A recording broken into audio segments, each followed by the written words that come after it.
my name is Tuttle Penry. I'm a solitary pagan witch, I'm an author and the founder of the Wolf and Howl Press. And I haven't been around for a little while putting up my videos, but I'm here today to talk to you about Imbolc, the festival that pagans mark, which comes at the start of February. Now, when I give these little talks, I like to think of them as a little chat. I'm not telling you what to do.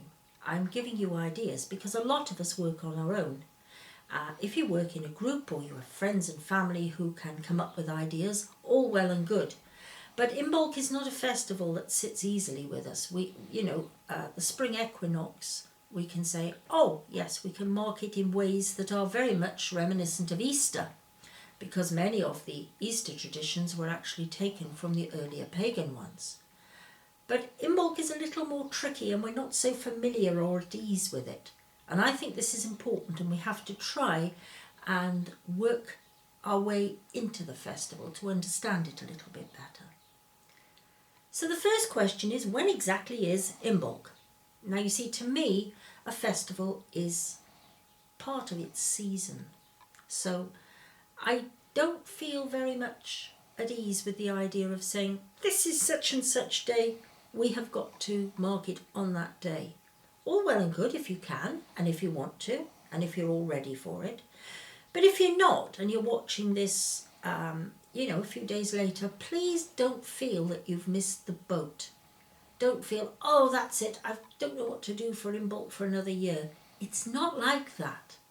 Pick it up when you want to pick it up, and do what you feel most comfortable and what has the most meaning for you. This is such an important part of being a witch.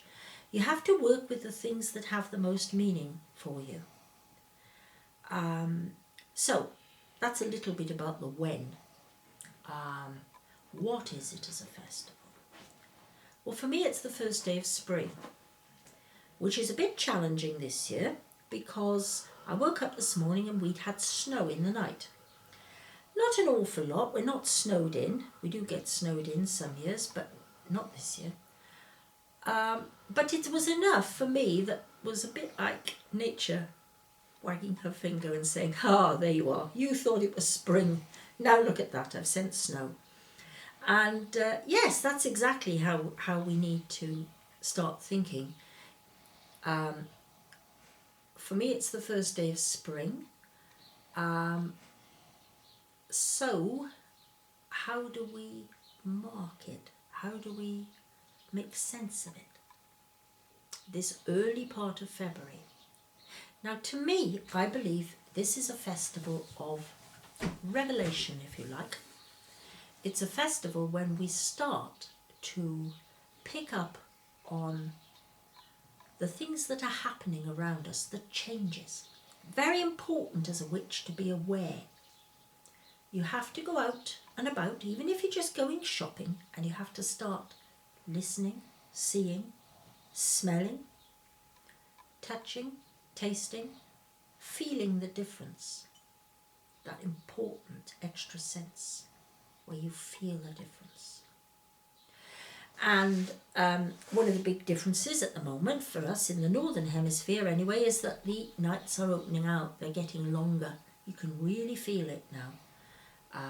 I've seen a difference of over an hour since the solstice, the winter solstice. There is actually a difference here of over an hour where it really starts to change. Obviously, if you've had a day where you've had heavy clouds down all day, well, it's going to be get dark much earlier. But that's the important thing, you see. You need to say, I don't expect it to be light tonight because it's been dark all day. These are things that mark a witch, this awareness, this feeling, this oneness. So, why do I think it's a festival of revelation? Well, partly because if you think of it, an awful lot of the Christian festivals they borrow from the earlier pagan ones. And if you look at the festival of Candlemas, which falls on February the 2nd, you see it's a festival of light. People used to go and take their candles to be blessed. But it was also a festival of purification of Mary after having had a baby 6 weeks earlier. Now, the purification bit does not sit well with me. I mean, yes, by all means, purify your homes. Go and do a bit of spring cleaning, a bit of psychic spring cleaning, fine. But I have never felt very easy with the idea that women have to be purified, especially purified by a man, just because they've had a baby. It doesn't work for me, and I can't incorporate that into my work. If you feel able to, that's fine. Go ahead, do it. It doesn't work for me. But there is something else that comes about with revelation, because traditionally, when Mary went into the temple to be purified, and this is where it's very important as pagans to make connections and say, what were they copying from? When Mary went into the temple to be purified, there was a very old man there who saw the baby and then said, Lord, now lettest thy servant depart in peace. And the reason he said this was because all his life he had been watching out for the Messiah. And finally, seeing this baby come into the temple, he believed he had seen the Messiah, and therefore he could die a happy man. And that rumble was not my stomach, by the way, that was Audrey. She's taking exception to something down there. Now, to me, that is really the most important part of the festival, this recognition, this noticing I was talking about. We don't know whether that happened in the Bible. People who believe that the Bible is actual fact will say, oh yes, of course it did. But we're not Christians, we're pagans. And so we come at it with a slightly different, well, a very different viewpoint. And what I think is that this festival was already one of recognition, of revelation, of noticing. And it was very easy to take it over and say, right, that's where we're going to have Candlemas. And this is what we're going to say about it. Now, on from those things, I think also people like to do certain things when they celebrate. And when you're a solitary, it's very difficult to know exactly what to do. It doesn't feel the same as when you're in a group. Audrey. So what can we do? Well, there are always the basics of things like have a special meal, bake a special cake, bake bread, bake biscuits, make a little display. Now, I always hesitate at the word altar because I think myself we're going to need a separate little chat about that to talk about altars generally, maybe for another day.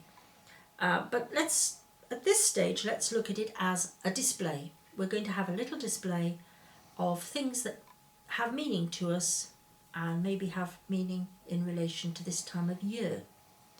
So you might want to do things like pictures. There's nothing wrong with pictures or postcards. Postcards of places you're going to visit during this time of year. Some people like to go down to Avebury and places like that. Pictures of places that you have visited which have meaning for you. Things like stones and shells, which again can relate to places you want to go, like you're looking forward to going to the beach when the weather gets a bit better, and so you put shells and things. Candles, I think, are very important on this one because you have the idea of a festival of light anyway, and it is a time when the day gets lighter, so I think that's important. But don't feel you have to go out and buy an expensive candle, because you don't. Tea lights are great. Where would I be without tea lights? Well, I don't know. They're very handy, very useful. You can burn them out in a matter of an hour or two, and you don't have to worry about all the rigmarole of relighting them and things like that. You don't have to do anything special at your altar. Just a little space. I could clear a space over there, and I probably will later, over on my kitchen dresser, and just make something special of it for yourself. Even a seed catalogue, you know, of plants you intend to grow. That would be nice. It's just a question of honouring it, bringing light to it, realising that things are changing. And this is one of the most important things about being a witch, is to raise your awareness. When you go out, you know, use all your senses. use your awareness that things are shifting. The wheel of the year, if you want to think of it in those terms, the wheel of the year is turning. It's changed gear. And that's very important. But most of all, I think, is to feel glad in your hearts. And you can do things like a bit of reflective writing. If you don't have room or privacy to create a special display, do a little reflective writing. This isn't writing a spell, this is sitting and thinking and maybe making a list of something like 6 words, of words that mean something to you. And then choose a word or two and try and expand upon it. Write a line or two which deals with it. Or find a way to link those 6 words together. It's about thinking, it's about making our minds work. Because a lot of the time, we are just treading water. Our minds are bored out of their skulls. It actually sounds a bit funny. But no, they are bored rigid because we're not exercising them. So sometimes doing something like a little reflective writing, being a bit creative, starting a new project for this season. The seasons are changing, the world is changing gear, you're going to start a new little project. It doesn't have to be anything big. I don't mean you have to build a shed or a greenhouse. I mean you do something small, embroidery project, a small woodwork project. You make yourself that wand you've always been promising to make yourself. You take up a new hobby. You do whatever. And this is part and parcel of how we begin to move on. I think what I'm trying to get through to you most of all is this sense of hope, this sense of doing, of being, of suddenly waking up. The small animals that hibernated are all going to be waking up. The birds outside have certainly woken up. I mean, to hear them, it's unbelievable, the noise they make, and it's wonderful. And we should be waking up too. And with that message, I think I'll leave you now.